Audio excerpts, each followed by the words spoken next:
Përshëndetje të nderuar zonja dhe zotrin, përshëndetje të dashur miqtë e mi.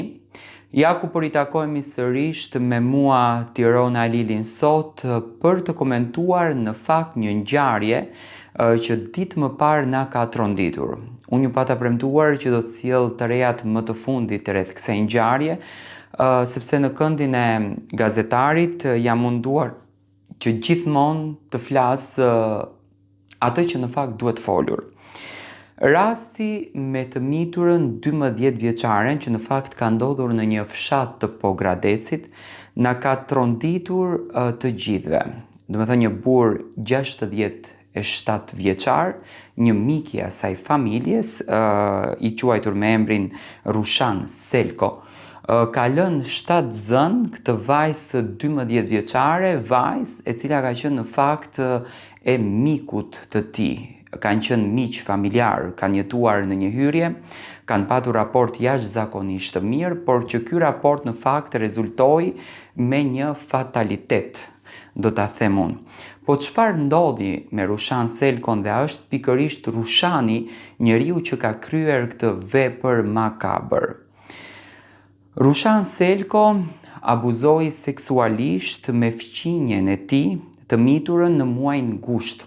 Më thënë bëhet fjalë që në muajin gusht ka qenë historia, ndërsa në dhjetor, në fund të muajit dhjetor, prindërit kanë filluar që të shohin ndryshimet në trupin e vajzës. Do të thënë ka filluar të ketë rritje barku, zhvillim në gjoks, etj, etj. Ngjarja e rëndë ka ndodhur në banesën e 67 vjeçarit Rushan Selko në fshatin Piskupat, në bashkinë e Pogradecit. Po më mirë le të quaj një fshat Psikupat realisht, jo Piskupat, për këtë që në fakt ka ndodhur. Gjykata e Korçës ka lënë në fuqi masën arrest në burg për 67 vjeçarin Rushan Selko, i cili akuzohet se ka përdhunuar dhe ka lënë 7 zën një 12 vjeçare, vajzën e mikut të tij të afërt, do të thënë të komshies së tij. Selko abuzoi seksualisht me fëmijën e tij të mitur në muajin gusht. Ngjarja e rëndë ndodhi në banesën e 67 vjeçarit në fshatin Piskupat, në bashkinë e Pogradecit. Gjatë kësaj periudhe ai kërcënonte të miturën, do të thënë gjatë kohës kur ka ndodhur ngjarja, Selko ka kërcënuar vajzën që të mos të tregonte për atë se në fakt çfarë kishte ndodhur, ndërkohë rasti u zbulua nga prindërit e të miturës, të cilët vunë re ndryshimet fizike në trupin e saj. Ekzaminimi mjekësor zbuloi se vajza ishte 22 javëshe, 7 zën dhe më pas ajo rrëfeu të gjithë këtë ngjarje të rëndë. Do të thënë goca ka qenë 22 javë 7 zën momentin kur ekzaminimi e ka zbuluar këtë të vërtet madhe. Dhe më pas vajza ka treguar edhe në prani të psikologëve se kush ka kryer marrëdhënie me të dhe nga ku ka ardhur i gjithë ky tmerr i madh që i ka kapluar në jetë. Organi i akuzës ka kërkuar masën e sigurisë arrest në burg për 67 vjeçarin, çka është pranuar edhe nga gjykata. Seanca e zhvilluar me dyer të mbyllura, do të ka zgjatur më tepër se 2 orë. Është përzgjedhur që të ketë seancë me dyer të mbyllura. Burimet brenda seancës gjyqësore bëjnë me dije se 67 vjeçari nuk e ka pranuar që ka abuzuar seksualisht me të miturën. Do të thënë sipas deklaratës së tij nuk e ka pranuar dhe normal ne nuk presim që ai ta pranon dhe ai ta tregon të vërtetën.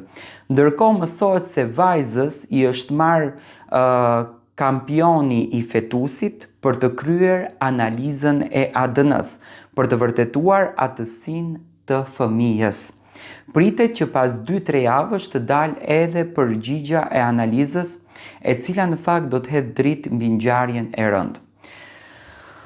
Kjo është një ngjarje që në fakt më ka shokuar mua. Unë tani në këtë mes nuk është se flas më në këndin e gazetarit, por flas në këndin e një qytetarit, në këndin e një prindit. Tani është kjo pyetja, a do të kemi frikë që të afrohemi me miq, sepse ajo që do të marrin pas, domethënë do të jetë një krim i vërtet, dhe realisht kjo familje mori atë më të keqen. Tani ky Rushani është 67 vjeç, që unë realisht tani nuk e kërkoj këtë në këndin e gazetarit, po e them në këndin e qytetarit, që mendoj që dënimet për raste të këtilla duhet të jenë dënimet më të rënda. Që një herë për gjithmonë këto njerëz që kanë ndjenja të këtilla, domethënë për të abuzuar seksualisht me fëmijët, të binden edhe të mendohen për gabimet që do t'i bëjnë, sepse ajo që do të pason do të jetë e tmerrshme.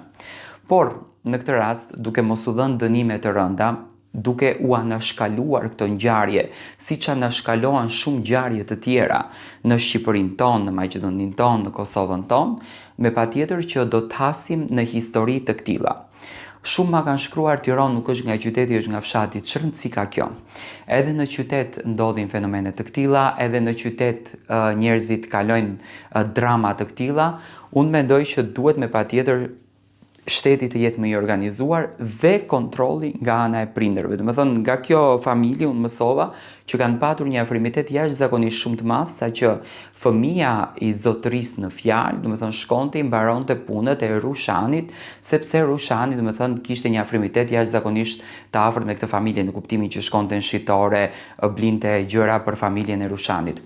Unë uroj me zemër që Rushani, në qoftë se është fajtori dhe jam i bindur që vajza nuk gënjen në asnjë mënyrë, sepse ka qenë në prani psikologëve, ka qenë në prani të inspektorëve të cilët e kanë ndjekur rastin, jam jashtëzakonisht i bindur që në asnjë mënyrë nuk gënjen dhe çdo gjë që thotë është e vërtetë. Mendoj që do të merr atë që meriton dhe duhet të merr atë që meriton, dhe këto fenomene një herë për gjithmonë t'ju jepet fund, sepse është e turpshme kur një prind, ai është prind, realisht ai është gjyshi i saj për moshën që ka, abuzon në këtë rast me mbesën e vet, dhe ne i heshtim gjërat, ne nuk i flasim, ne nuk e ngrim zërin, dhe duke mos e ngritur zërin, duke mos e folur, ne i lejmë këto gjëra që të veprojnë sa më shumë, këto gjëra që të bëhen tabu më e madhe në shoqërinë tonë, që realisht është e turpshme për t'i dëgjuar, e lëre më për t'i përjetuar, që domethënë është një tmerr i vërtet.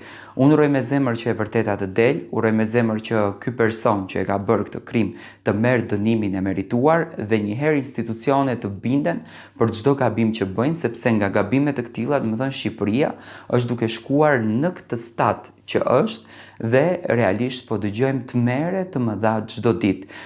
Jepni ju mendimin tuaj në koment dhe tregoni se çfarë ju mendoni për këtë ngjarje.